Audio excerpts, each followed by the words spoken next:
하나님 한 번도 나를 실망시킨 적 없으시고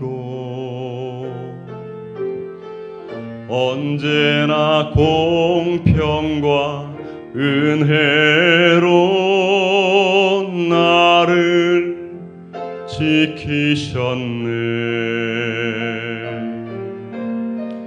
오 신실하신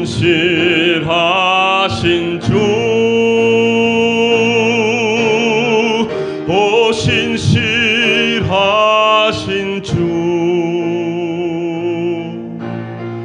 내 너를 떠나지도 않으리라. 내 너를 버리지도 않으리라. 약속하셨던 주님, 그 약속을 지키사 이후로도 영원토록 나를 지키시리라 확신하네.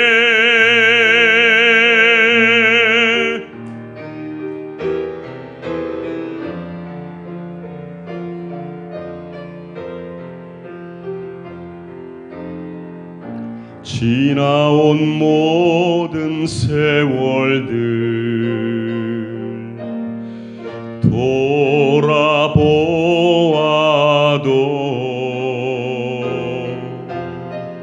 그 어느 것 하나 주의 손길 안 미친 것 전혀 없네.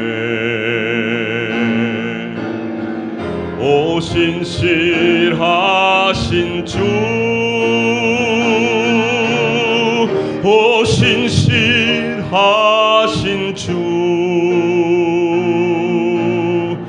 내 너를 떠나지도 않으리라. 내 너를 버리지도 않으리라. 약속하셨던 주님, 그 약속을 지키사 이후로도 영원토록 너를 지키시리라 확신하네. 이후로도 영원토록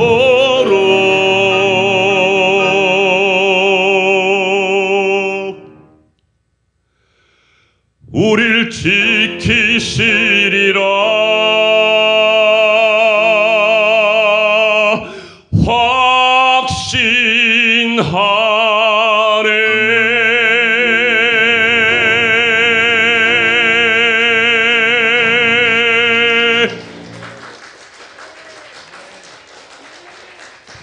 할렐루야. 신실하시다는 이야기는요, 약속을 끝까지 지키시는 하나님이시라는 뜻이에요. 신실하신 사람이 이 세상에 참 보기 드물어요. 근데 끝까지 신실하신 분 하나님밖에 없어요. 오늘 그 하나님의 약속이 우리 가운데 충만히 넘칠 줄로 믿습니다. 오늘 말씀의 제목을 우리 같이 한번 따라하겠습니다. 오늘부터 내가 너를 축복하리라. 이 말씀으로 은혜를 나누겠습니다. 우리 말씀 시작하면서 두려워 말라 어린 양이여, 찬송가 곡은 399장인데요. 그전 찬송가 가사가 좋아요. 그래서 이 가사로 한번 1절 같이 부르고 말씀을 나누겠습니다.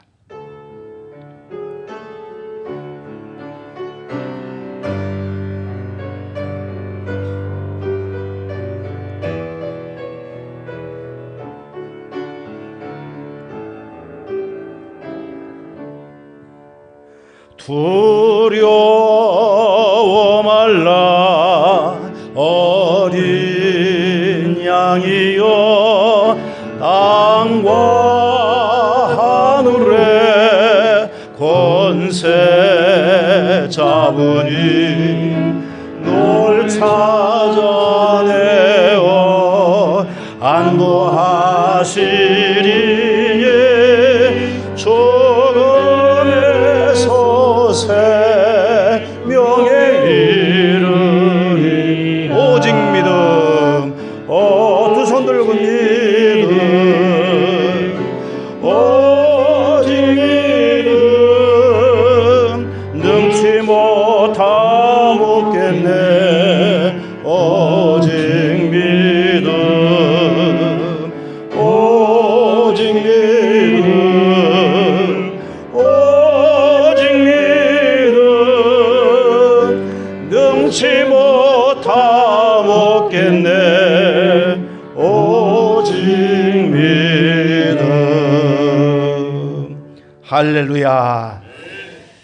우리는요 누구를 믿느냐? 전능하신 하나님을 믿어요.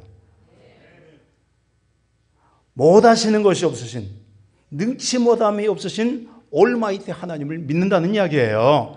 자, 그러면은 그 하나님을 믿는 우리들이 쓰러진다, 실패한다, 낙오한다? 말도 안 되는 이야기입니다. 그래서 믿음을 가진 자는 이기는 거예요. 하나님의 아들을 믿는 자가 아니면 누가 이기리요? 성경은 말씀합니다. 그러므로 우리가 날마다 이 시대를 살아가면서 믿음으로 승리하고 나아가기를 바랍니다.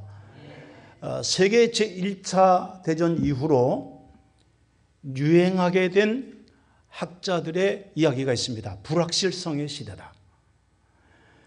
그런데 작년서부터는요, 최근에 들어서는 이 불확실성 시대에 이 두 시즌이 시작했다. 그렇게 이야기를 합니다. 두 번째 시즌이에요. 세상에 가면 갈수록 우리나라뿐만 아니라 전 세계가 다 불확실성에 빠져 있습니다. 어느 나라에 어느 대통령이 되냐에 따라서 전 세계가 흔들흔들하기도 하고 또 경제 사정뿐만 아니라 정치, 사회, 군사, 문화적으로 이 지구상에는 불안한 날들이 그치지 않습니다. 그래서 이러한 두려움이 많은 세상에 우리가 살고 있는데 하늘의 권세 잡으신 이가 우리의 아버지 하나님이세요. 그 하나님께서 온 세상의 역사도 주관하신다는 사실을 결코 잊지 마시기를 주님의 이름으로 축원합니다. 이 불확실성의 시대라는 게 근데 최근에만 이런 역사 가운데 있는 것이 아니라 성경 속에 보면은 한 개인들에게도 찾아왔어요. 아브라함 때입니다. 우리가 믿음의 조상 아브라함이라고 그러지만은 믿음의 조상이 되기 전에 아브람이라는 이름을 가졌을 때 이야기입니다. 아브라함이 한 소식을 들었습니다. 자기 조카 롯이 포로로 잡혀갔다는 거예요. 롯은 소돔성에 가서 살고 있었습니다. 근데 메소포타미아의 4개국이 쳐들어와 가지고 그래서 그 연합군이 소돔 나라를 패망시켰습니다. 포로로 잡혀갔는데 롯과 그 가족들도 거기 포함되어 있었습니다. 그래서 이 아브라함은 그 소식을 듣자마자 자기 집에서 기르는 양육시키는 그런 군사들이 있었어요. 나라의 군사는 국군이라 그러면은 한 가정의 군인은 가군이라고 그러지요. 318명이었습니다. 그래도 재산이 있고 세도가 있으니까 318명의 가군을 집에서 훈련시켰습니다. 그 소식을 듣자마자 그는 망설이지 않고 갔습니다. 가서 공격을 해서 메소포타미아 4개국에 패망시키고 그리고 거기서 되찾아왔습니다. 조카 롯과 그의 가족들이 구원함을 받았습니다. 이 아브라함에게는 이 첫 번째 두려움이 그래서 찾아왔습니다. 왜냐하면 갑작스럽게 가서 공격을 해서 빼앗아 왔으나 그러나 자기는 개인이요. 거기는 국가예요. 그것도 4개국 연합군입니다. 자기가 어떻게 감당할 수 있겠습니까? 그들이 언제 공격해 올지 모르는 그 두려움 속에 첫 번째 두려움이 가득 차서 얼줄 줄 몰라 합니다. 두 번째 두려움이 찾아왔습니다. 불확실한 세계, 아주 종착역이라고 볼 수 있어요. 후손이 없는 거예요. 75세 때에 하나님께서 아브라함에게 야, 내가 너에게 지시할 땅으로 가라. 갈게요. 너 그러면은 복의 근원 삼아줄게. 땅도 주고 네 후손도 많아지게 할게. 축복해 줄게. 그렇게 말씀하셨습니다. 세월이 지나서 10년이 흘러서 지금 아브라함은 85세가 되었습니다. 그러나 후손이 없어요. 너무너무 답답해서 이제는 재산이 많으면 뭐래? 돈이 많으면 뭐래? 아무것도 나는 소용없다. 두려움 속에 삶에 근심이 생겼습니다. 근데 우리 하나님은 어떤 하나님이시냐 하면요, 우리가 어떤 생각을 가지고 있는지조차 알고 계신 줄로 믿으시길 바랍니다. 여러분들이 두려움이 있을 때 하나님께서 너 두려워하고 있구나. 우리가 근심하고 있을 때 너 근심하고 있구나. 우리가 괴로움 속에 있을 때 너 괴롭고 고통 가운데 있구나. 하나님 다 아시는 거예요. 역시 아브라함의 마음을 하나님이 아셨습니다. 그래서 하나님께서 아브라함에게 나타나셨습니다. 그리고 말씀하시기를 창세기 15장 1절입니다. 우리 같이 읽겠습니다. 시작. 아브라함아 두려워하지 말라. 나는 네 방패요 지극히 큰 상급이니라. 두 가지 두려움이 한꺼번에 해결되는 겁니다. 내가 너의 방패가 되어줄게. 하나님이 말씀하셨어요. 하나님이 나는 너의 방패야. 너 적군들 쳐들어온다고 염려하지 마라. 메소포타미아 사개국 염려하지 마라. 내가 더 크고 강하다. 내가 너를 지켜줄게. 방패가 되어줄게. 이거보다 더한 축복이 어디 있어요? 두 번째, 아브라함은 네 후손이 없다고 너 지금 근심하며 인간적인 방법으로 낙심하고 어떻게 할까 고민하고 있지? 염려하지 마라. 너 지금 밖에 나가볼래? 지금 밤이지? 예, 밤인데요. 저 하늘에 뭐가 있냐? 별들이 많아요.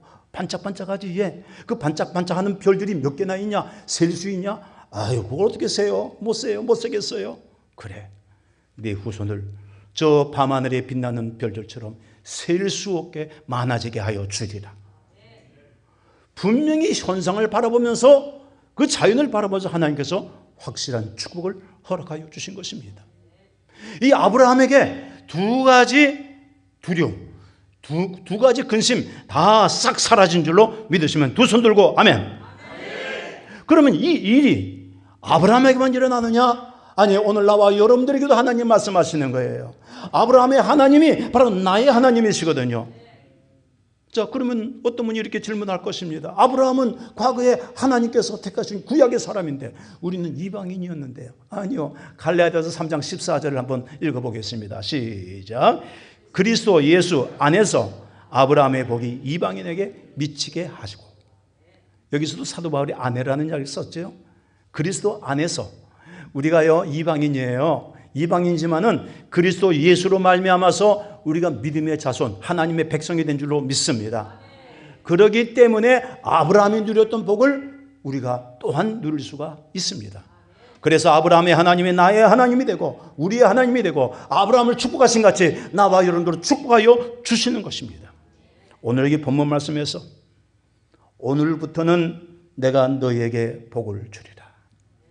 오늘부터는 그랬어요. 우리 한국말로 번역된 것이 그런데 오늘부터는이 영어로 보면은요, from this day, 이날로부터예요. 조금 더 정확히 말하면 이날로부터죠. 과연 이날은 어떤 날이고 오늘은 어떤 날이냐? 오늘 여러분 이 사실을 오늘 여러분들이 깨닫고 오늘부터 하나님의 축복받는 사회 역사가 일어나기를 간절히 축원합니다.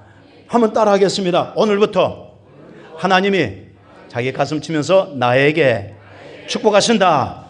믿으시면 두 손 들고 크게 아멘. 자, 우리 교회에서 대학생 시절을 보내고 이제 시집을 간 한 자매가 있어요. 이 자매가 늘 교회에서 싱그럽게 웃고요. 아주 항상 긍정적이에요. 친누교 목사님 딸인데 늘 그렇게 부모를 대하듯이 대해요. 근데 지금은 이제 시집을 가서 40대 중반입니다만 2019년도 어버이날에 카톡이 왔어요. 뭐라고 하느냐? 목사님, 오늘 어버이날이거든요. 사모님과 함께 식사나 맛있게 하세요. 제가 돈을 조금 보내드렸어요. 그러더라고. 얼마나 행복한지 몰라요. 어버이날이라고 이제 자녀들도 저한테 용돈을 두둑이 줬거든요. 그런데 이 자매도 또 보냈대. 그러니까 여러분 얼마나 행복한지 몰라요. 너무너무 행복해요. 근데 그 다음 순간 내 마음에 걱정거리가 생겼습니다. 카카오톡으로 카카오페이로 돈을 보냈다는데 그때는 카카오페이로 돈을 주고받는 것이 이제 막 시작이 됐기 때문에 잘 몰라요. 사람들이 몰라요. 그래서 우리 딸이 할까 하고 딸한테 전화를 했어요. 딸아, 혹시 너 카카오페이로 돈 받는 방법 아냐? 그랬더니 몰라요. 아들한테 전화했습니다. 아들아, 너 혹시 아냐? 그랬더니 아빠, 제가 은행에 다녔는데 카카오페이를 왜 써요? 그러더라고. 말이 맞죠? 몰라요. 인터넷을 뒤져봤는데 몰라요. 나오질 않아요. 정보가 나오질 않아요. 그래서 너무 골치가 아파서 그래서 망설이다가 그 자매한테 전화를 했어요. 그 자매 이름이 이제 예진이거든요. 예진아, 네가 나한테 돈을 보냈다는데 어느 은행으로 보냈냐? 계좌번호 모르잖아. 그리고 그 돈을 내가 어떻게 찾지? 찾아서 써야 될 텐데 어떻게 하냐? 그랬더니 이 자매가 하는 말 들어보세요. 목사님, 제가 아직 돈을 받을 나이는 아니잖아요. 젊어요. 돈을 받을 나이가 아니라 돈을 보낼 나이죠. 목사님, 저 카카오페이가 막 생겨서 잘 모르는데 그냥 찾아보시고 하세요. 그러더라고. 그래서 또 고민을 하고 보내준 돈을 또 안 받으면 그거 속상하잖아요. 그래서 인터넷을 이게 사방 뒤졌어요. 실마리를 찾아가지고 겨우겨우 풀어서 돈을 찾았거든요. 그랬더니 내가 만세를 했어요. 만세! 할렐루야 했어요. 자, 돈을 찾고 나니까 너무 행복한 거예요. 자, 여러분, 그렇다면 하나님이 나와 여러분들에게 이미 축복하신 줄로 믿으시길 바랍니다. 그 축복을 어떻게 쓰시려고요? 하나님은 주셨는데 내가 어떻게 그 복을 받을 수 있겠어요? 그 복 받은 것을 내가 어떻게 알 수 있고 그걸 어떻게 사용할 수 있느냐 이거죠. 아셨죠? 우리가 이거 굉장히 중요한 문제예요. 아까 전혀 방법을 모르다가 보내준 것을 찾았을 때에 내가 그냥 만세 할렐루야 그랬던 것처럼 여러분, 우리들도 하나님께서 금년에 주셨다면은, 이미 주셨다면은 여러분 그 축복을 받아 누려야 여러분들이 할렐루야 감사합니다 그럴 거 아니겠습니까? 오늘 그래서 하나님께서 우리에게 축복을 주셨는데 그걸 어떻게 우리가 누릴 수 있는지, 그리고 왜 오늘부터라고, 왜 이날부터라고 복 주시겠다고 말씀하셨는지 그것을 살펴보면서 은혜를 나누겠습니다. 우리가 새해를 맞이한 지가 12일째예요. 그렇죠? 근데 지금 뭐가 달라졌습니까? 작년에 가지고 있던 근심덩어리 그대로 가지고 왔어. 작년에 고민하던 문제거리 그대로 가지고 왔어요. 작년에 머리 싸매고 눕던 거 그대로 가져왔어요. 아픈 것도 그대로 가져왔어요. 새해인데 새해예요? 아니요. 그냥 작년에 연장일 뿐이에요. 구해예요. 지난해예요. 그냥 그것이 연장된 것밖에 없고 달력만 달라진 것밖에 없어요. 새해가 새해다 다오려면 어떻게 되느냐? 여러분, 거기에는요 새해답은 그러한 삶으로 나아가야 되는 거예요. 자, 여러분, 그 전제 조건이 하나 있습니다. 우리가 새해가 새해답게 하고 하나님이 주신 축복을 누리려면 첫 번째로 알아야 할 게 우리의 정체성입니다. 제가 하나 묻겠습니다. 여러분들은 누굽니까? 스스로에게 질문해 보세요. 나는 누구냐? 이 정체성이 굉장히 중요해요. 세상 사람처럼 나는 그냥 세상에서 흘러가는 대로 살겠다. 아니요. 우리는요 하나님의 백성입니다. 하나님의 자녀입니다. 하나님께서 택하신 자입니다. 권하선이라고 이름을 바꾸셨다고 그랬는데 교수님, 하나님께서 선택하신 자예요. 이게 우리에게 주어진 하나님의 축복이란 말입니다. 아셨어요? 그래서 우리가 지금 새해 다 와가지고 문제가 다 해결되고 그러려면요 우리의 정체성을 알고 우리가 하나님을 믿고 나아가야 된다는 겁니다. 그런데 하나님을 믿는 우리들이 한 가지 또한 문제가 있어요. 삐뚤어져 있다면, 그 믿음이 삐뚤어지면 되겠어요? 예수님 늘 사용하신 말씀이 있습니다. 네 믿음대로 될지어다. 그런데 믿음이 삐뚤어져 있다면 끔찍한 일입니다. 아셨습니까? 믿음이 똑바로 돼야 되죠. 오늘 여기 본문의 말씀은 어떤 내용이냐? 믿음이 삐뚤어진 이스라엘 백성들, 그래서 그들이 불순종하고 하나님의 뜻대로 살지 않았던 그들이 회개하기 시작했습니다. 회개하고 돌이켜서 순종하기 시작하자 하나님께서 말씀하십니다. 그래, 너희들이 순종하니 오늘부터, from this day, 이날로부터 내가 너에게 축복하리라. 오늘 이 말씀을 주신 거예요. 제목만 들어도 참 신이 납니다. 오늘부터는 내가 너에게 복을 주리라. 오늘부터는. 오늘 여러분들에게 직접 하나님께서 이 말씀을 하신다고 생각해 보세요. 여기 있는 목사의 이야기가 아니라 여러분들의 귀에, 여러분들의 심령에 오늘부터는 내가 너에게 축복하리라 이 말씀이 주어진다면 얼마나 신이 나겠습니까? 당시 이스라엘 백성들은요, 생활하는 게 너무 힘들었어요. 하느님마다 곤두박질 쳤습니다. 얼마나 힘든지 몰라요.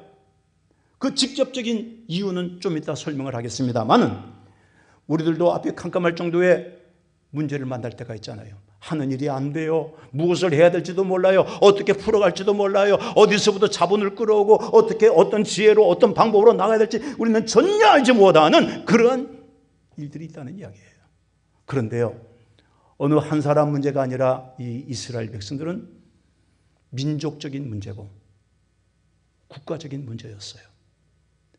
어느 개인의 문제라면은 나 좀 빌려줘, 나 좀 먹을 거 줘, 나 좀 이거 해결해줘 라고 부탁할 수 있는데 민족적인 어려움, 국가적인 어려움이니 누구한테 가서 손을 내밀 수가 없습니다.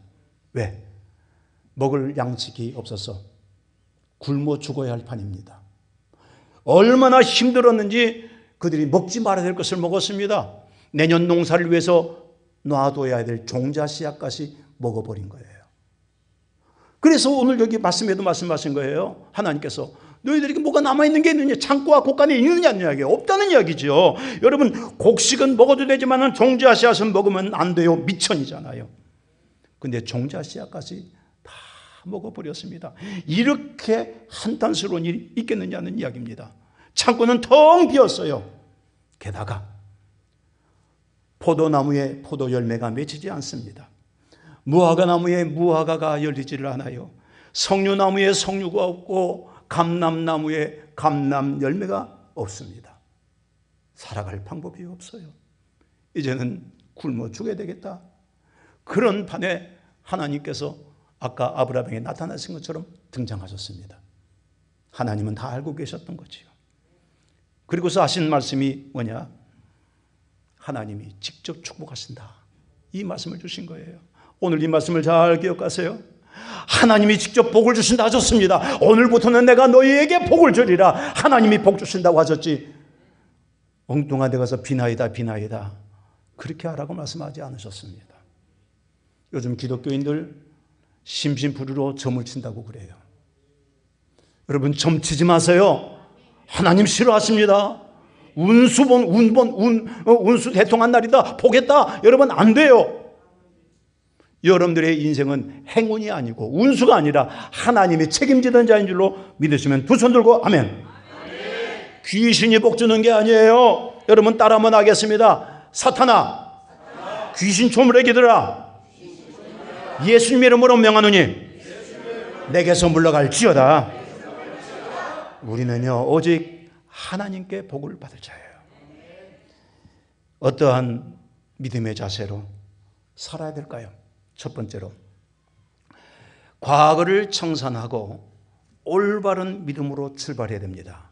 따라합시다. 과거는 청산하자. 출발은 믿음으로. 지나간 과거의 믿음으로 살지 못했더라도 청산하세요. 과거에 매이지 마세요. 과거에 미련을 두지 마세요. 그리고 오늘부터는 내가 믿음으로 출발하리라.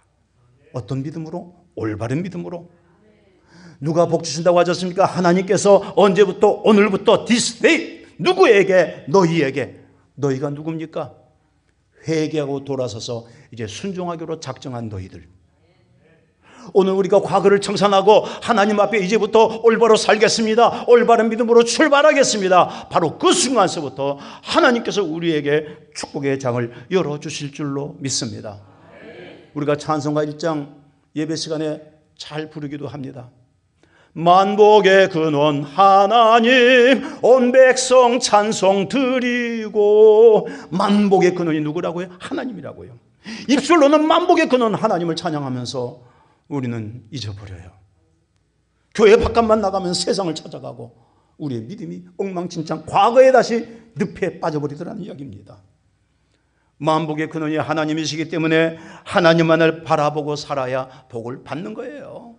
맞았어요? 그런데 그렇게 살지 못하고 축복으로 시작해서 나중에 낭패를 본 사람이 있어요. 세상 유혹에 빠져서 낭패를 본 사람 한 사람을 이야기하란다면 솔로몬 왕입니다. 이 솔로몬 왕은요, 얼마나 세상 유혹에 빠졌는지 왕비 이외에도 후궁만 700명이요. 첩이 300명이요. 1000명이 넘는 여자들이 있었어요. 남편으로서 아내 하나도 힘들거늘 1000명을 거느리고 살려니 얼마나 힘들겠어요. 힘든 게 여러분 한번 들어보십시오. 여기 1000명의 여자들이 와서 전부 다 자기들이 섬기는 이방 나라의 우상들이 있거든요. 이거 같이 섬겨요. 솔로몬이 오케이 섬겼어요. 또 저 여자가 와서 이야기합니다. 이 신 같이 섬겨요. 알았어, 같이 섬겨요. 얼마나 힘들었겠어요. 가장 힘든 것이 하나님을 섬겨야 될 사람이 우상을 섬기는 것. 여러분 인생이 망조들 인생 아닙니까? 결국 그러다가 말이죠, 나중에 깨닫습니다. 지구가 태양으로부터 멀어지게 되면 차갑고 그리고 멸망당합니다. 우리 인생이 하나님과 멀어지면 우리의 인생은 망합니다. 이 솔로몬이 그랬어요. 솔로몬이 하나님을 잘 섬겨야 되는데 하나님을 섬기지 않고 세상 유혹에 빠졌다가 그만 낭패를 보게 된 겁니다. 그래서 그가 기록한 것이 바로 전도서예요. 그게 성경 전도서가 나온 겁니다. 전도서 1장 2절을 같이 한번 읽겠습니다. 시작. 헛되고 헛되며 헛되고 헛되니 모든 것이 헛되도다. 하나님을 떠난 인생은 결과가 다 헛된 겁니다. 여러분, 그 아버지 다윗은 온 백성들을 모아놓고 이렇게 하나님 앞에 기도했습니다. 그것도 한번 같이 읽어보실까요? 아주 좋은 말씀이에요. 역대상 29장 12절 시작. 모든 사람을 크게 하심과 강하게 하심이 주의 손에 있나이다. 크게 하시고 강하게 하시는 것이 주님의 손에 달려 있어요. 내가 잘나서 되는 게 아니에요. 하나님의 손에 있죠. 근데 이것을 다윗이 이렇게 기도하고 선포했던 이유는 자기가 직접 체험했거든요. 체험적인 이야기거든요. 사람의 흥망성쇠는 하나님께 있다는 것입니다. 다윗은 별 볼 일 없는 집안에서 태어났습니다. 아버지 이새의 집에서 태어났어요. 8형제의 막내로 태어났지요. 그런데 별 볼 일 없는 집안의 막내인 것도 서러운데 그는 형제들 간에도 따돌림을 당했습니다. 어린 나이에 들에 나가서 혼자 곰과 싸우며 사자와 싸우며 양떼들을 지켰습니다. 형들은 집에 들어와 있었어요. 실제로 사무엘 선지자가 하나님의 명령을 따라서 여기 이새의 집에 왔습니다. 아버지 이새의 집에 왔어요. 왜? 사울 왕을 대신해서 이 두 번째 왕을 기름 부어 세우려고. 그런데 7명의 형제들이 거기 있거든요. 보니까 잘생겼어요. 키도 크고 얼굴이 붉고 용모도 뛰어나요. 이 사람인 줄 알았더니 하나님께서 아니다. 두 번째도 아니다. 세 번째도 아니다. 네 번째도 아니다. 7번째까지 왔습니다. 그랬더니 아무도 없어요. 이 사무엘 선지자는 그것도 모르고 이야기합니다. 혹시 또 남아있는 아들 없습니까? 아버지가 이야기합니다. 걔는 있긴 있어요. 근데 시원찮아요. 저 둘이서 지금 양치고 있어요. 데려오시오. 왔습니다. 하나님의 말씀하십니다. 이 사람이다. 다윗이 거기서 선택함을 받은 거예요. 별 볼 일 없는 자기를 이스라엘의 두 번째 왕으로 세우게 하신 하나님, 주의 손에 크게 하심과 강하게 하심이 있는 거예요. 그가 전쟁하러 나갑니다. 전쟁하러 나갈 때마다 하나님 전쟁할까요 말까요? 어떻게 싸울까요? 다 물었습니다. 일일이 시시콜콜 다 묻고 그리고 전쟁하러 나갔더니 백전백승. 하나님께서 자기를 그렇게 세워주신 거예요. 양떼를 돌보던 별 볼 일 없고 따돌림 받던 자기 인생을 그렇게 높여주신 분이 하나님이시다. 너무나도 감사한 거예요. 그래서 인생의 결론이 하나님이다. 이 사실을 알고 다윗은 죽을 때 솔로몬을 불렀습니다. 그리고는 신신당부하면서 유언을 남깁니다. 그 내용이 열왕기상 2장 1절부터 13절이에요. 같이 한번 읽어볼까요? 시작. 다윗이 죽을 날이 임박하매 그의 아들 솔로몬에게 명령하여 이르되 내가 이제 세상 모든 사람이 가는 길로 가게 되었노니 너는 힘써 대장부가 되고 내 하나님 야훼의 명령을 지켜 그 길로 행하여 그 법률과 계명과 율례와 증거를 모세의 율법에 기록된 대로 지키라. 그리하면 네가 무엇을 하든지 어디로 가든지 형통할지라. 쉽게 간단하게 말하십시다. 너 하나님 말씀 그대로 지켜 행하라. 딴소리 딴말 듣지 말고 딴 생각하지 말고 우상 숭배하지 말고 오직 하나님 말씀으로 그대로 살면 오케이. 만사 오케이다. 만사 형통이다. 이 이야기를 한 거예요. 유언으로 남겼습니다. 그러면은 진짜 사람다운 사람이고 아들다운 아들이라면 그 말을 들었어야지요. 순종하지 않았어요. 여색에 빠져서 1000명이 넘는 여인들 틈에서 그는 완전히 그냥 우상 숭배까지 하고 말았다는 겁니다. 결국은 뭡니까? 허무하구나 깨닫게 된 것입니다. 사랑하는 성도 여러분들이요, 오늘 이 시간에 솔로몬처럼 하나님만을 섬기고 나가야 될 우리들이 딴짓했다면, 딴 생각했다면, 딴 방법으로 살았다면 오늘 이 시간에 가슴이 찔림이 있길 바랍니다. 찔려지면 회개하세요. 돌이키세요. 과거를 청산하기를 주님의 이름으로 축원합니다. 우리가 잘못된 길로 빠지는 이유 중에 하나는 뭐냐? 왜 그럼 우리가 잘못된 길로 빠질까요? 잘 모르기 때문에 그런 거예요. 하나님에 대해서 잘 모르고 성경에 대해서 잘 모르고 그러니까 이단들이 와서 쓱 덤벼드는 거죠. 재미난 이야기 하나 할게요. 제가 오래전에 운전하고 가다가 요즘 그 프로가 있는지 모르는데 라디오를 틀었어요. 이제 그 차 안에서 말이죠. 그랬더니 이재용과 최우라라고 하는 MC 아나운서가 있었습니다. 예전에. 그 아나운서들이 진행하고 있는 것이 지금은 라디오 시대라고 하는 프로그램이에요. 근데 애청자들의 그 사연을 읽어주는데 운전하다 말고 내가 그냥 배꼽 잡고 하마터면 운전대를 놓칠 뻔했다니까요. 여러분 배꼽 잡으세요. 어떤 일이 있느냐 하면은 두 청년이 시골에 근무했어요. 근데 한 청년은 총각이고 하나는 결혼을 해가지고 이제 첫 아이를 낳았어요.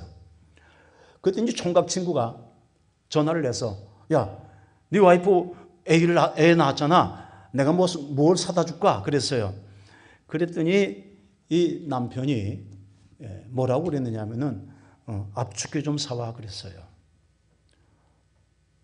어디 가면 봤는데 약국에 가면 있대. 그래서 약국에 가서 압축해 달라고 그랬더니 약사가 그러더래요. 압축기는 약국에 없고 철물점에 있습니다. 철물점으로 갔어요. 압축해 달라고 그랬더니 시커먼 고무가 달린 나와 막대기 하나를 주는 거예요. 그래서 신문으로 둘을 싸 말아가지고 그리고 왔어요. 여기 있다 그랬더니 이 친구가 아주 기절초풍한 거예요. 뭐라고 그랬냐면은 야, 이 녀석아, 내 마누라가 공룡이냐? 이것으로 저질자게 그런 거예요. 사실은 압축기가 아니라 유착기인데 와이프가 그런 거거든. 유착기 좀 사다 달라고. 그랬더니 남자들이요, 압축기하고 유착기하고 헷갈리잖아요. 그리고 그 당시에는 그런 거 그렇게 잘 몰랐어요. 그때는. 그러니까 압축기를 사다가 주니까 그런 엉망진창의 일이 벌어진 겁니다. 자, 여러분, 잘 모르면요 망신도 당하고 이런 우스꽝 일들이 생기는 거지요. 잘 모르면 어리석은 겁니다. 어떤 사람은 믿기는 하지만은 설교도 잘 안 듣고 성경도 잘 안 받으니까 안 읽으니까 잘 대충 알아요. 그래서 이단들이 슬그머니 와서 이거 한번 들어봐. 그거 처음 듣는 이야기인데 새로운 새 소식인데 그러면서 이단에 빠진 이단의 뜻이 뭔 줄 아세요? 처음은 비슷해요. 끝에 가서 갈라지는 게 이단이요. 아셨습니까? 그래서 우리가 이단에 빠지는 게 몰라서 그러는 거예요. 여러분, 믿음이 뭔지, 하나님을 믿는 우리들이 하나님이 어떤 분인지 확실하게 알아야 하는 것입니다. 그래서 목사님들이 강단에서 설교하실 때마다 매 시간마다 믿음 강조하는 거 그거 잘못된 거 아니에요. 믿음을 강조하지 않는 목사님이 이상한 거예요. 믿음은 아무리 강조해도 지나치지 않습니다. 믿음의 말씀을 자꾸 들을 때 우리 속에 믿음이 확실해지는 거예요. 믿음이 뭘까요? 히브리서 11장 1절에 이렇게 말씀합니다. 믿음은 바라는 것들의 실상이요 보이지 않는 것들의 증거니. 그리고 그 뒤에 보면은 선진들이 이로써 증거를 얻었느니라. 우리의 믿음의 선조들이요 눈에 보이는 것 없고 손에 잡히는 것 없어요.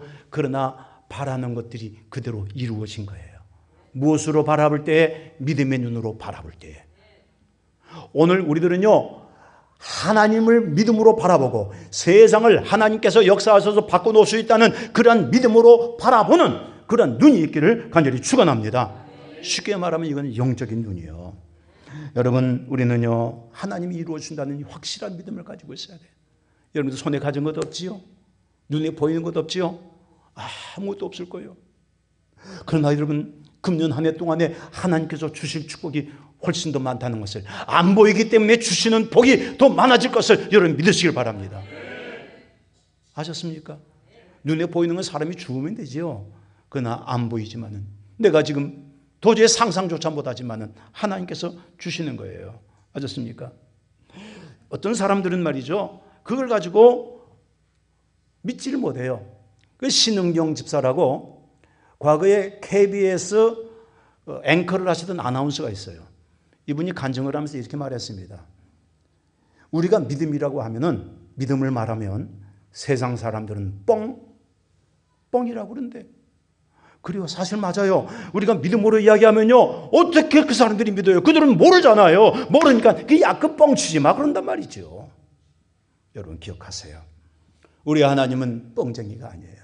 우리 하나님은 믿음대로 역사하시는 하나님이심을 믿으시길 바랍니다. 인천에 변창갑 장로님이라고 계세요. 이 장로님이 군대에서 생활할 때 그때 이제 예수님을 영접하게 되었었는데, 뭐 앞에 이야기는 그건 시간이 기니까 빼고요.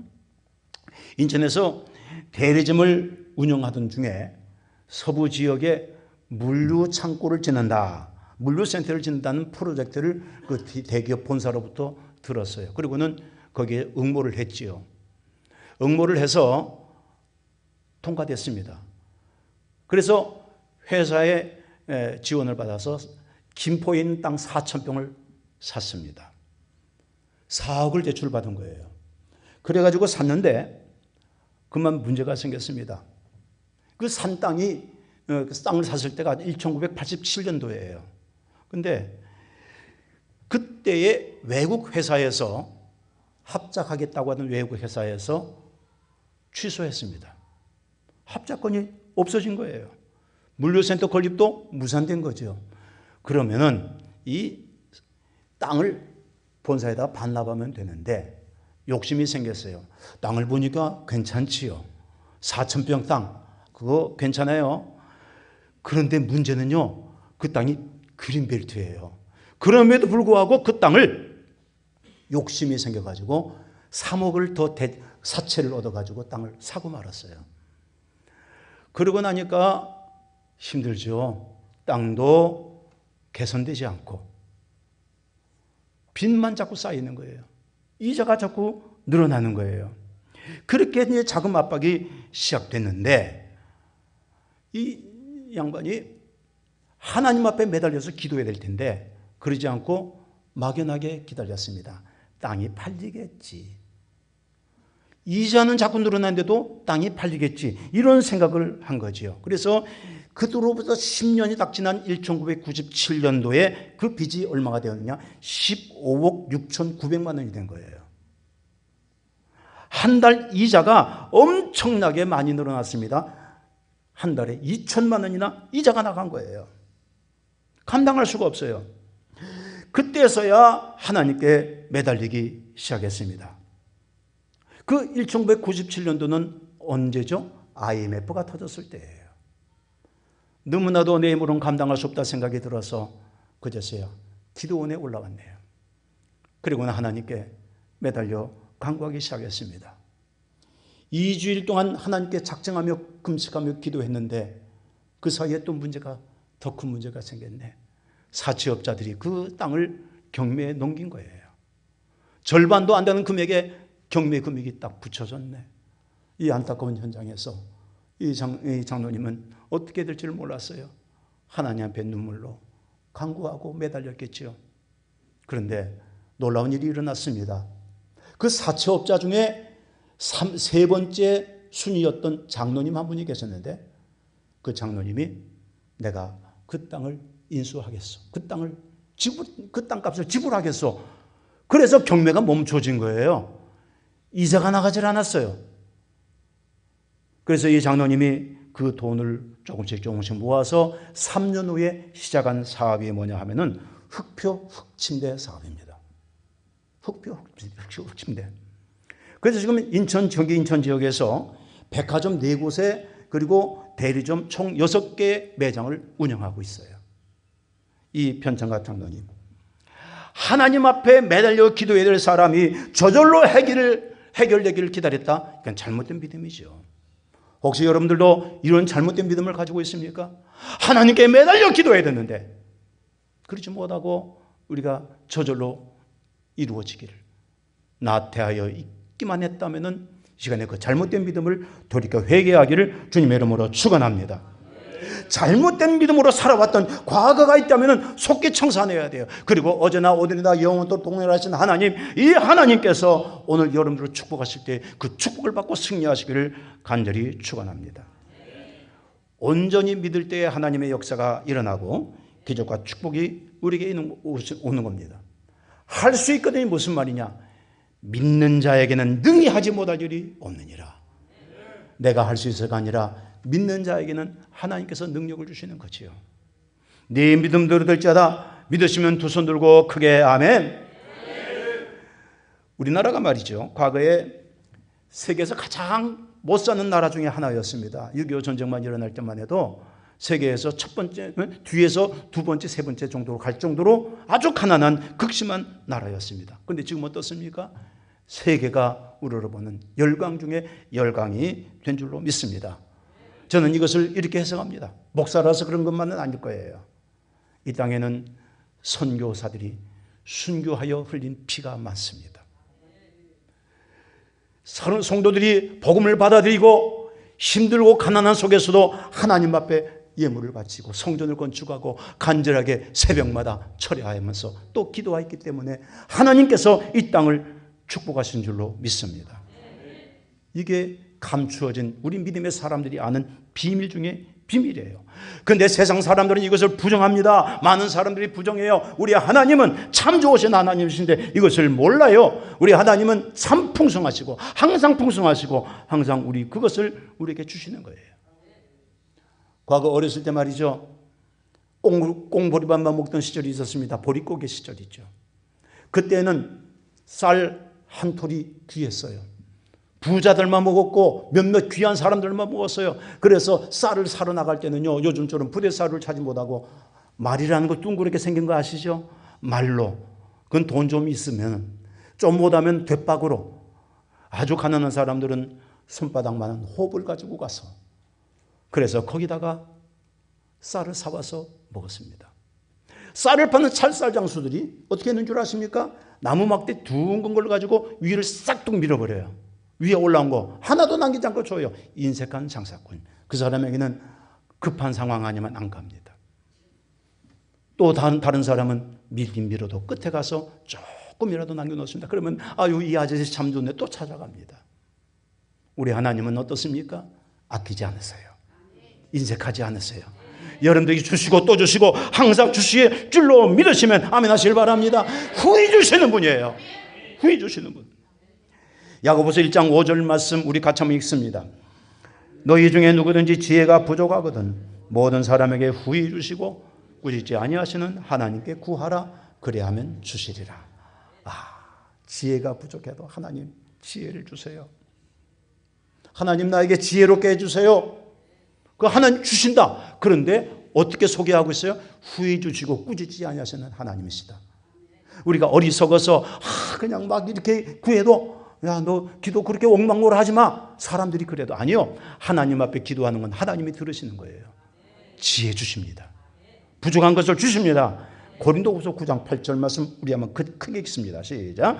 하나님이 능히 모든 은혜를 너희에게 넘치게 하시나니 이는 너희로 모든 일에 항상 모든 것이 넉넉하여 모든 착한 일을 넘치게 하려 하심이라. 뭐라고 하셨습니까? 하나님은요, 우리들에게 모든 일에 항상 모든 것이 넉넉하도록 주시는 거예요. 모든 착한 일도 넘치게 하여 주시는 거예요. 여러분, 그런데 이 하나님이 어떻게 하신다고요? 항상 우리에게 은혜를 넘치게 주시는 거죠. 하나님이 우리에게 후히 주시고 넘치게 하시기 때문에 우리가 그것을 가지고 착한 일도 할 수 있는 겁니다. 제가 여러분들에게 묻겠습니다. 지금 현재 여러분 살림살이보다 100배, 1000배, 10,000배 부자 되고 잘 되기를 원하시면 아멘. 그러면 또 하나 묻습니다. 무엇 하시기래요? 그래가지고 뭐 하시길래요? 등 따숩고 배부르고 집 좋은 거 짓고 그리고 나만 잘 살면 된다 그겁니까? 아니요. 하나님은 그렇게 되기를 원하시는 게 아니에요. 분명히 말씀했죠. 선한 일에, 모든 선한 일에 쓰임받는다. 오늘 그것이 여러분들의 목표가 되기를 바랍니다. 헌금도 드려서 교회 재정도 넘치게 하고 하나님의 사업이 잘 되게 만들어줘야 돼요. 어려운 이웃에게 구제해야 되고요. 선교 사역에도 힘써야 되고요. 하나님은 나에게 인색하지 않고 후하게 주시는데 우리는 사람들에게 나눠줄 때는 그냥 아까워가지고 벌벌벌 떨어요. 하나님 앞에 헌금할 때도 벌벌벌 떨어요. 아니요, 인색하면 안 됩니다. 하나님께 받은 것에 인색하지 말고 우리의 이웃을 위해서도 넉넉하게 쓸 수 있기를 간절히 축원합니다. 아까 간증했던 편창갑 장로님은 기도원 협회에서 성경 보급에 앞장서고 있고요.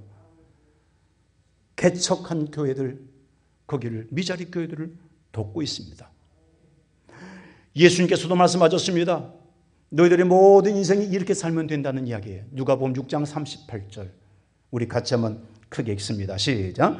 주라 그리하면 너에게 줄 것이니 곧 후히 되어 누르고 흔들어 넘치도록 하여 너희에게 안겨주리라.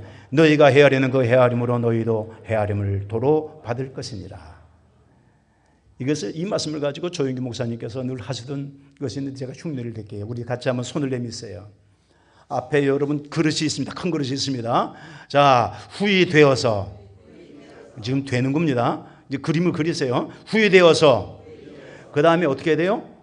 꾹꾹 눌러서, 그 다음에 누른 다음에 거기 공간이 생겼으니까 흔들어서, 그러면 공간이 다 채워졌어요. 그렇죠? 그 다음에 넘치도록 하여 안겨주리라.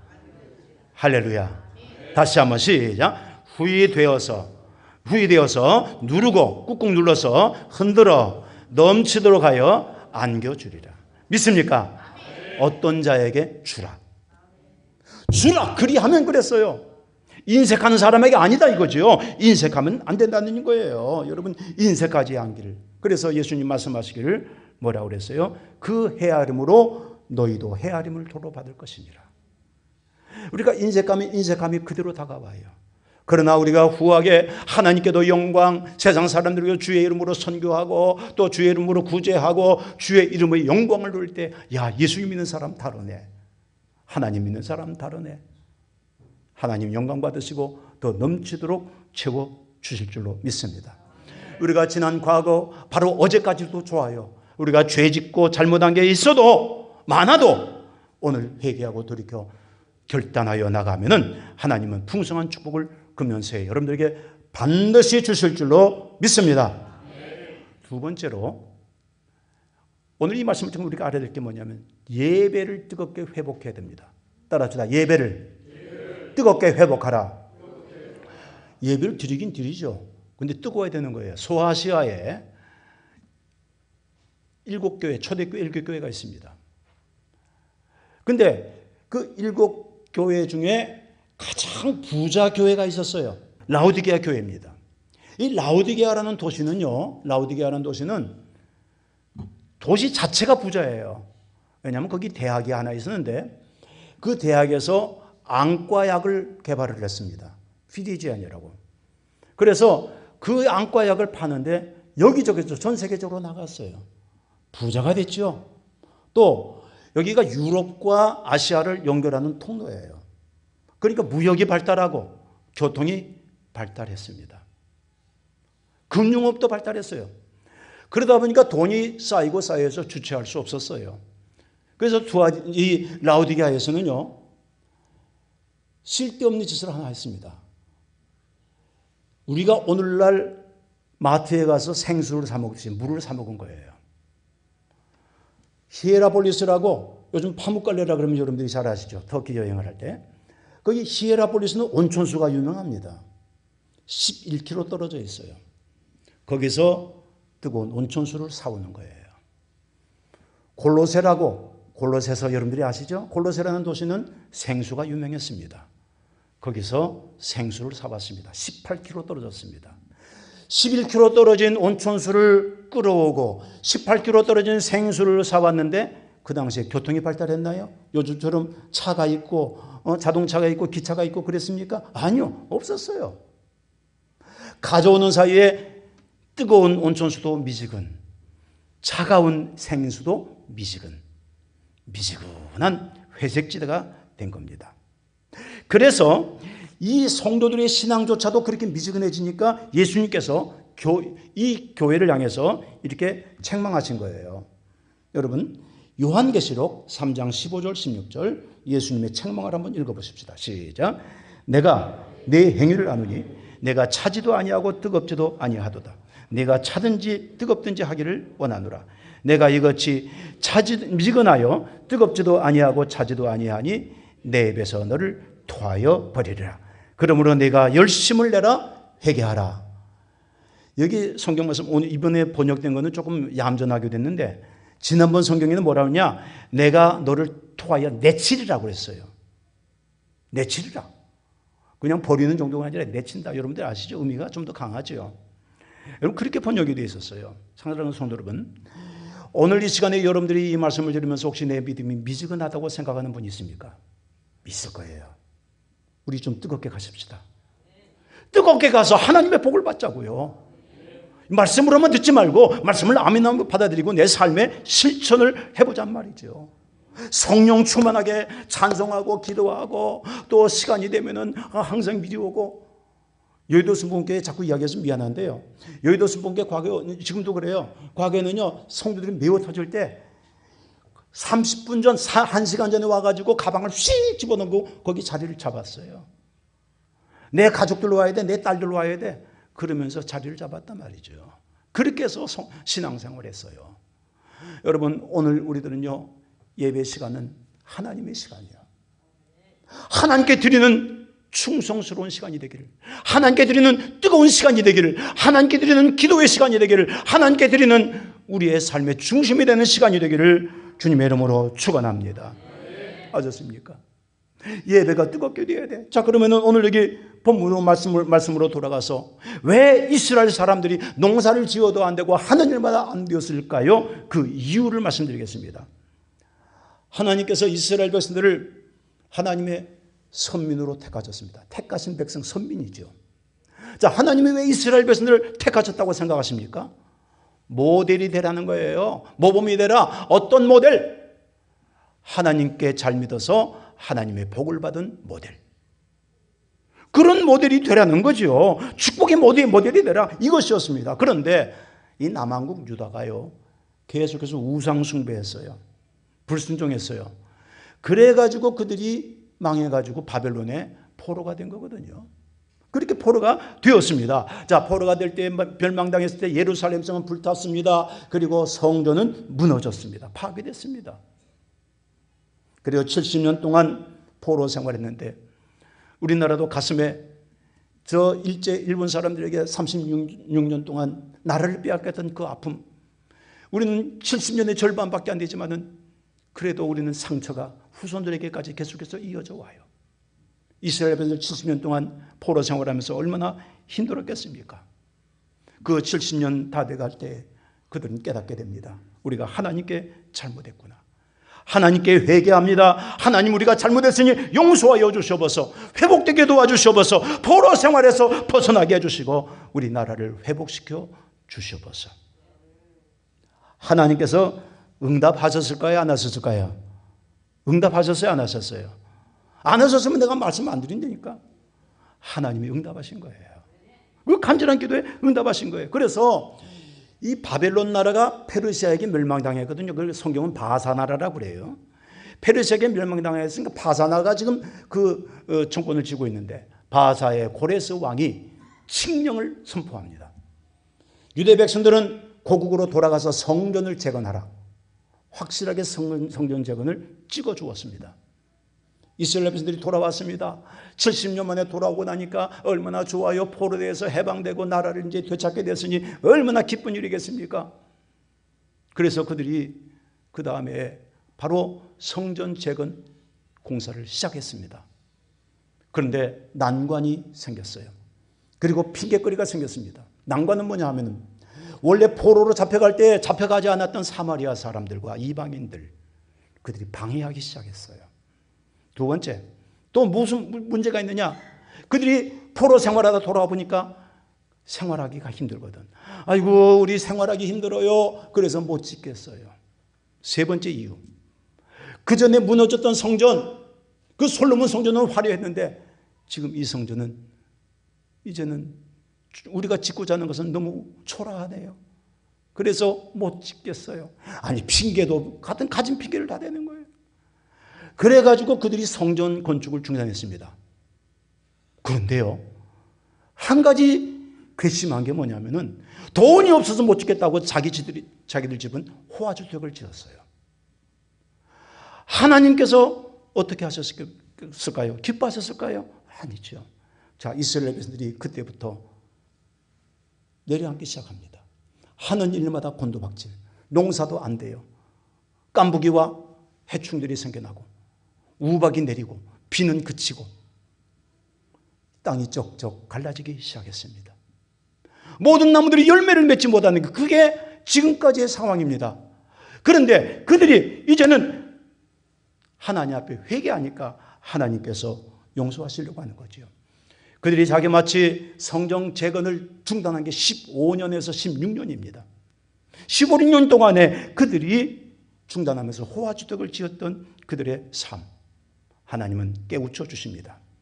그래서 학개 선지자를 보내셔서 깨닫게 하십니다. 학개서 1장 7절 말씀 우리 같이 한번 읽겠습니다. 시작. 만군의 야훼가 말하노니 너희는 자기의 행위를 살필지니라. 자, 이 말씀을 잘 새겨 들으세요. 너희들 그동안 어떻게 생활했지?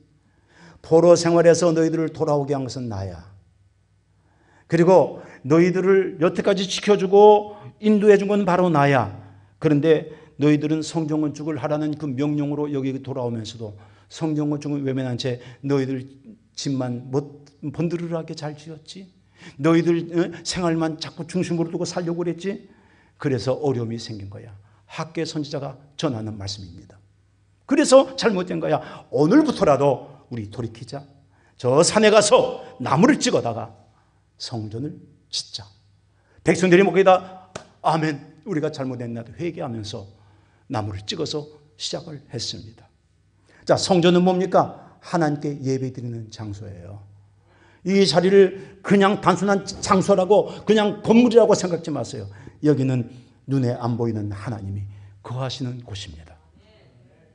여러분들이 온전하게 예배드릴 때 살아계신 하나님이 여러분 가운데 살아 역사하시는 능력을 베풀어 주게 될 줄로 믿습니다. 우리 그렇게 살아야 되는 거예요.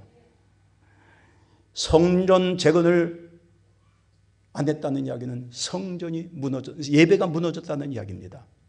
그 예배가 회복돼 지금이라도 성전 건축을 시작하겠다고 하니까 하나님은 너무너무 기쁘셔서 성전 재건을 시작한 지 3개월쯤 되어서 오늘 하나님께서 이렇게 말씀하십니다. 너희들이 불순종했던 과거를 청산하고 이제 순종으로 돌아섰으니 오늘부터 from this day, 이날로부터 내가 너희들에게 축복하리라. 내가 너희들을 도와주리라. 오늘 여러분 그날로부터 하늘에서 비가 내리고 그리고 새로운 축복의 역사가 시작된 줄로 믿습니다. 예배를 일으켜 세워야 합니다. 이 교회가 점점 더 뜨겁게 예배로 나가기를 간절히 축원합니다. 저는 멀리 있지만은 가끔 우리 최 목사님하고 통화를 해요. 그러면서 마음에 늘 기도하지요. 하나님, 세워진 교회가 하나님의 성령으로 불타오르게 하소서. 예배가 불붙게 하소서. 기도가 불붙게 하소서. 저는 매일마다 그런 기도를 드립니다. 여러분 모르지만 나는 한단 말이에요. 여러분들도 그런 기도를 통해서 오늘 여러분들의 예배가 회복되고 뜨거워지기를 간절히 축원합니다. 그렇다면 감사와 감격의 눈물이 매 시간마다 주르르 흘리게 될 것입니다. 그렇게 작정하시면 두 손 들고 아멘. 마지막 세 번째로, 오늘부터 내가 너를 축복하리라. 이 말씀에 우리가 깨달아야 될 거 뭐냐? 하나님 한 분만을 의지하고 기뻐하라. 따라합시다. 하나님 한 분만을 의지하고 기뻐하라. 굉장히 중요한 이야기입니다. 제 손녀 이름이 예슬이에요. 근데 예슬이가 이번 전국미술대회에서 대상을 받았어요. 근데 그 아이가 늘 나를 보기만 하면은 막 조르르 쫓아가서 내 품에 안겨요. 그러면서 뭐라고 이야기하냐면 할아버지가 참 좋아. 그래요. 그러면요, 제가 뭐라고 그러냐면, 그래, 너 할아버지가 그렇게 좋아? 나도 예슬이가 참 좋아. 그럽니다. 바꿔놓고 생각해 보니까, 하나님, 나는 하나님이 참 좋아요. 하나님 품에 있기가 좋아요. 하나님이 그리워요. 하나님 너무너무 좋아요. 하나님 뭐라고 그러실까요? 그래, 나도 네가 좋다. 축복하실까요? 안 하실까요? 축복하시죠. 우리가 애들이 예쁜 짓을 하면은 거기에 그냥 요구하지 않아도 나가요. 그렇죠? 우리 하나님 앞에요, 우리가 예쁜 짓 좀 합시다. 하나님을 기뻐하십시다. 하나님 한 분으로 만족하고 하나님 한 분만을 바라보며 나가기를 바랍니다. 이게 바로 축복받는 신앙의 비결이요. 맞았어요? 시편 37편 4절을 한번 또 읽어봐요. 시작. 또 야훼를 기뻐하라. 그가 내 마음의 소원을 내게 이루어 주시로다. 누구에게 이루어 주신다고요? 야훼를 기뻐하는 자. 하나님만 분 좋아요. 하나님이 너무너무 좋아요. 이런 자에게 마음의 소원을 이루어 주시로다. 그 사람에게 이루어 주는 거예요. 여러분, 이거 수학 공식 외우듯이 너무 간단한 것 아닙니까? 하나님만을 기뻐하십시오. 하나님은 우리가 기뻐한다는 이유만으로도 우리의 마음과 소원 다 이루어 주시는 겁니다. 얼마나 행복한지 몰라요. 그래서 항상 제가 찬송을 부를 때 이 찬송에 나와요. 세상 사람 날 부러워 아니하여도 나도 역시 세상 사람 부럽지 않네. 하나님의 크신 은혜 생각할 때에 할렐루야 찬송이 저절로 나네. 우리 아시면 같이 한번 할까요? 시작. 세상 사람 날 부러워 아니하여도 나도 역시 세상 사람 부럽지 않네. 하나님의 크신 은혜 생각할 때에 할렐루야 찬송이 저절로 나네. 세상 사람 날 부러워 아니하여도 나도 세상 사람 부럽지 않아요. 저는 여러분들에게 이렇게 말씀드리고 싶어요. 언젠가 우리 다 이 땅에서 다 천국 갈 거예요. 그렇죠? 근데 천국 집은요, 이 땅에서 좋은 집 갖췄다고 자랑하는 사람 그 집 하나도 안 부러워요. 우리가 가서 살 천국 집은요, 요한계시록에 나와 있어요. 황금으로 길이 깔려 있어. 그리고 강 좌우에는요, 달마다 새로운 열매들, 새로운 꽃들이 맺혀요. 거기 들어가는 문이 있는데 12개의 문이 있거든요. 진주 하나씩 다 꿰차고서 진주 하나가 한 문, 12진주문이 있어요. 거기에 나와 여러분들의 집이 있어요. 나중에 저희 집도 한번 놀러 오십시오. 세상 사람 안 부럽다니까. 부자들 안 부러워요. 하나님이 채워주시면 되는 거죠.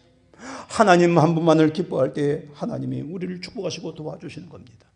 그래서 유대 백성들이 오늘 하나님 앞에 순종하여 성전 재건을 시작하니까 하나님이 얼마나 좋으셨는지, 그래, 너무 좋다, 너무 좋다. 내가 오늘부터는, 이날로부터는 내가 너희에게 축복하리라. 기가 막힌 이야기입니다. 자, 그렇다면 우리가 하나님 한 분만을 기뻐한다는 의미는 어떤 의미일까? 어떤 방법이 있을까? 세 가지 말씀드리고 오늘 말씀을 마치겠습니다. 첫째로, 모든 영광은 하나님께. 따라합시다. 크게 시작. 모든 영광은 하나님께. 영광은 하나님의 몫이에요. 내가 영광 얻는 게 아니에요.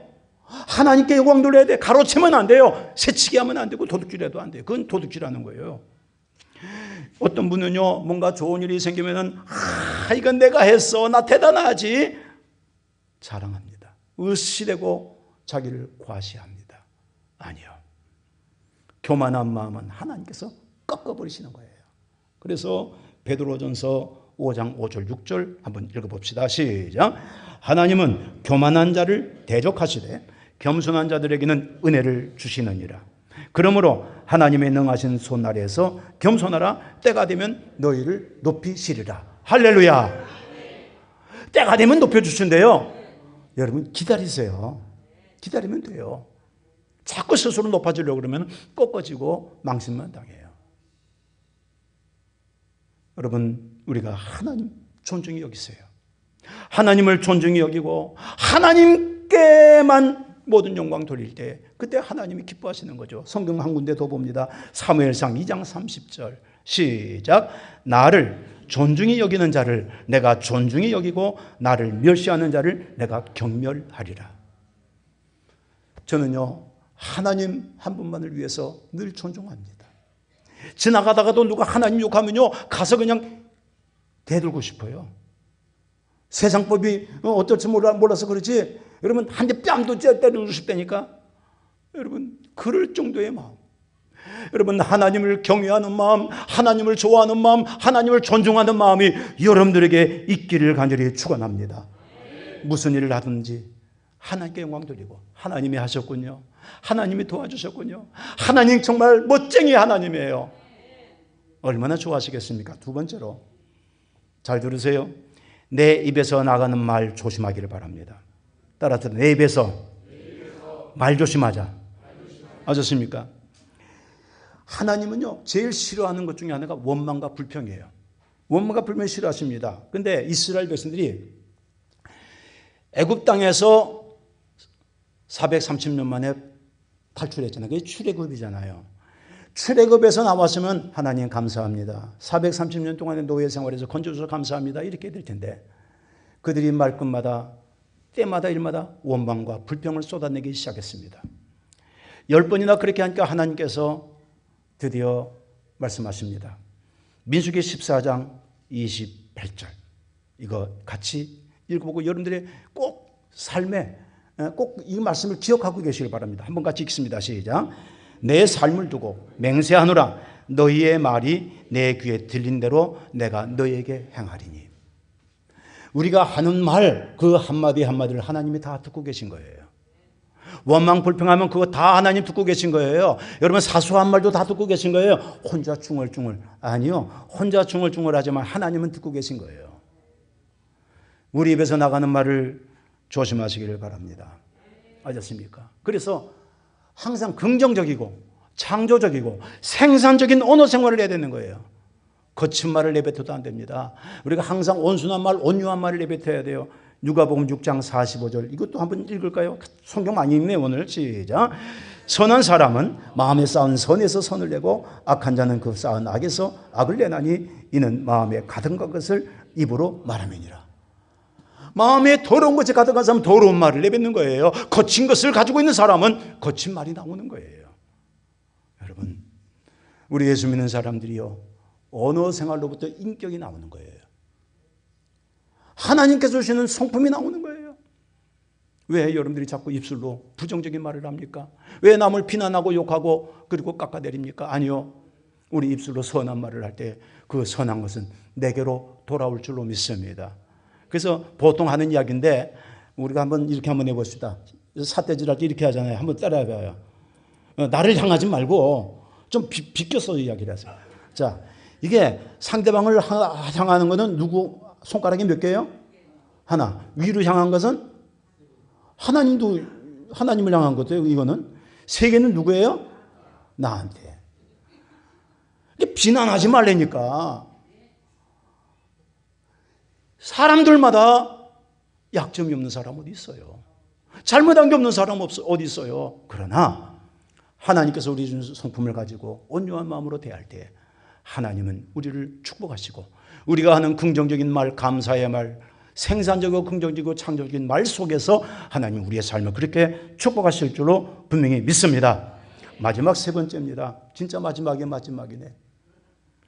하나님과 교회에 봉사하고 충성하라 이거예요. 그게 하나님을 기뻐하는 증거예요. 하나님과 교회에 봉사하라. 다시 합시다. 하나님과 교회에 봉사 충성. 자, 잠언 28장 20절 같이 이제 마지막 읽는 것 같아요. 읽습니다. 시작. 충성된 자는 복이 많아도 속히 부하고자 하는 자는 형벌을 면치 못하리라. 충성된 자는요, 복이 있는데 조금 있다 많이 있다? 조금 있다 많이 있다? 많다. 그런데 충성 안 하고 요리조리 내빼고 자기 생각대로 그 나가는 사람, 속히 부하고자 난 이렇게 가면 더 잘 될 거야, 그렇게 하는 자는 무엇을 한다고요? 형벌을 면치 못하리라. 우리가 이 말씀을 새겨들어야 합니다. 여러분, 우리가 하나님 앞에 충성하고 봉사하면 하나님께서 우리를 그냥 잊지 않습니다. 우리가 하나님께 받은 복이 많아요. 그런데 받기만 하지 말고 하나님께 드릴 것이 무엇인가 살펴볼 때에 하나님은 그 복을 계속 지속되게 만들어 주시는 줄로 믿습니다. 과거 구약시대 때는요, 오늘날처럼 이 건물이 성전이 아니었죠. 성막이었어요. 천막. 그래서 텐트라고 그래요, 영어로. 그것을 옮겨 다니면서 이렇게 섬겼거든요. 그 성막 안에서 일하는 봉사하는 사람들은 아무나 못했습니다. 이스라엘의 12지파 중에 레위 지파만 자격이 주어졌습니다. 다른 어떤 지파도 아무리 뛰어난 사람도 레위 지파가 아니면 성전에서 봉사할 수가 없었습니다. 오늘 우리가 성전에서 봉사할 수 있다는 것, 자발적이든 타이든 간에 내가 봉사할 수 있다는 것은 축복 중에 축복이고 귀한 자격을 하나님께서 내게 주신 줄로 믿습니다. 성전 청소, 화장실 청소, 주방 청소, 또 여러 가지 심부름들, 이런 여러 가지 것들이 하나님이 가만히 계신 것이 아니라 불꽃 눈으로 살펴보시고 여러분들의 삶을 칭찬하시고 귀한 것으로 도와주실 줄로 믿습니다. 한 여인이 있었어요. 이 사람은 예수를 믿고 충성하고 봉사하다가 크게 축복받은 한 여인입니다. 이 여인의 간증을 우리가 생각하면서 우리 또한 그렇게 되었으면 좋겠습니다. 우리나라 최초의 교회는 황해도에 있는 솔레 교회였어요. 1885년도에 세워졌습니다. 근데 그로부터 한 이제 6년이 지나서 1891년도에 미국 선교사 스왈론 박사 부부가 휴가 때, 그 이제 8월 달이니까 휴가차 온 거죠. 몽군포 해수욕장이 그 근처에 있는데 몽군포 해수욕장에 놀러 왔다가 그러면 저 교회에서 전도를 좀 해보자. 한 달 동안 마음에 작정을 하게 되었습니다. 전도를 하려면 전도에는 항상 접촉점이라는 게 있어요. 누구를 만날 때 어떤 접촉점을 가지고 만나야 될까. 그래서 그 접촉점을 찾던 중에 보니까 집을 다 집집마다 가보니까 안방에 아주 기가 막힌 큰 그릇이 있더라고. 번쩍번쩍 빛나기도 하고 도자기로 만든 아주 그냥 고급스러워 보이는 게 있었어요. 우리는 다 알죠? 안방에 있는 거. 요강이요. 야, 이게 한국 사람들은 잘 사는 집들은 이렇게 비싼 그릇을, 큰 것을 가지고 있구나. 그래서 이 사람들이, 이 선교사 부부가 음식을 대접하려면 유지들 5명을 초청하자. 그 마을 유지 5명을 초청을 했습니다. 아무나 아무시 오시오. 잔치상을 마련하겠습니다. 그래가지고 그 그릇을 빌려다가 밥을 지어서 담았습니다. 그리고 또 하나는 남편이 전직 대감이었는데 그 부인이 안성원 여사요. 이 안성원 여사에게 요리를 잘하신다고 하니까 닭 요리를 좀 해주세요. 그래서 닭 요리도 맛있게 하고 이렇게 대접을 했어요. 그러니까 우리 한국 그 양반들은요, 티를 못 내는 거예요. 그걸 먹었어도 그러면서 양반인 척 먹는 거죠. 근데 안성원 여사가 가만히 보니까 그게 참 수상해요. 저 서양 사람들 도대체 이해가 가질 않아. 왜 자기 돈을 써가면서 저렇게 정성껏 대접을 하려고 그럴까? 뭐가 비밀이 있다. 한번 그 비밀을 찾아보자. 그래가지고 그 다음 주일날 교회 나갔네요. 교회 나간 것을 누구 알았느냐? 그 남편이 알았어. 전직 대감이 알았어. 실컷 두들겨 뺐습니다. 폭행을 가한 거예요. 얼굴에 상처가 나고 머리는 뽑히고 여기저기 피가 나고 말이죠. 그런데 안성원 여사가 포기하지 않았어요. 새벽 예배 매일마다 나갑니다. 터져도 나갔어요. 나가서 기도하고 또 성전에서 봉사하고 남들이 시키지 않는 일도 하나하나 살펴서 봉사를 했더니 하나님이 그의 자녀들 2남 4년대 큰 축복을 주셨습니다. 어떤 축복인지 보실까요? 저기 먼저 자막이 나오는데, 여러분 두 아들이 둘이 있다고 했죠. 첫째 아들은 황해도 최초의 장로가 되었어요. 둘째 아들은요, 우리나라 최초의 외과 의사가 되었습니다. 첫째 딸은요, 의사와 결혼을 했고요. 둘째 딸은 솔레교회 그 교회 설립자인 서경조 목사의 아들과 결혼을 했고요. 사모가 된 거예요. 그 다음에 셋째 딸은 우리나라 세 번째 박사 김규식 박사라고, 여러분 상해 임시정부에서 사무총장인가 했었죠. 그 김규식 박사가 그 남편이요. 그 다음에 넷째 딸은 의사와 결혼을 했는데 정신여고 아시죠? 서울의 정신여고 교장을 지냈어요. 하나님 앞에 충성하고 봉사하고 헌신했더니 터져도 아파도 아랑곳하지 않고 교회 나가서 하나님을 섬겼더니 하나님이 그 후손들에게 대대로 복 주신 줄로 믿습니다. 오늘부터는 내가 너에게 복을 주리라. 이 말씀은 무엇입니까? 조그만 복을 주겠다는 것이 아니라 우리 매사에 때마다 일마다 함께 하셔서 과거의 아픔이 아니라, 과거의 어둠이 아니라 새로운 하나님의 역사로 축복을 베풀어 주시겠다는 약속인 줄로 믿으시기를 간절히 축원합니다. 여러분들에게 하나 질문을 던집니다. 하나님이 우리 덕을 보십니까? 우리가 하나님 덕을 보고 삽니까? 우리가 하나님 덕을 보고 사는 거예요. 우리가 하나님 앞에 무엇을 바쳐도, 하나님 앞에 무슨 시간을 들이고, 하나님 앞에 무슨 봉사를 하고 충성을 하더라도 그는 하나님 앞에 내가 자랑스럽게 한 것이 아니라 나는 하나님의 덕으로 사는 것에 그저 일부분만 하나님께 감사해서 드린 것밖에 없어요. 사도 바울은 이렇게 말합니다. 나는 그리스도의 날에 나로 자랑할 것이 있게 하기를 원하노라. 주님 앞에 섰을 때 우리가 10년 됐든 20년 됐든, 아니 오래 살아서 100세가 넘는다 할지라도 우리는 언젠가는 주님 앞에 가요. 그 그리스도의 날에 주님 앞에 자랑할 것이 있기를 주님의 이름으로 축원합니다. 주님, 저 이렇게 왔어요. 이렇게 생활했어요. 여러분, 그날을 위해서 우리 하나님 열심히 섬기고 목숨을 바쳐 섬기고 주의 영광에 살아가십시다. 이번에 오전 오후에 드린 말씀, 이 말씀 기억하세요. 사실은 축복이라는 그것에 초점만 두지 마십시오. 축복보다는 축복받을 믿음을 우리가 준비해야 되는 거예요. 축복받을 믿음의 자세가 있어야 되는 거예요. 축복받을 준비가 되어야 하나님이 주시는 복을 담을 것 아니겠습니까? 오늘 오전 오후의 말씀들을 잘 새겨보면서 여러분들이 큰 승리하시고 금년 안에 여태까지 없었던 전무후무한, 아니 후무는 있을 수 있어, 후에는 있을 수 있어, 전무한 하나님의 놀라운 축복이 영육간에 여러분들에게 차고 넘치게 되기를 간절히 축원합니다. 믿으시면 두 손 들고 크게 아멘.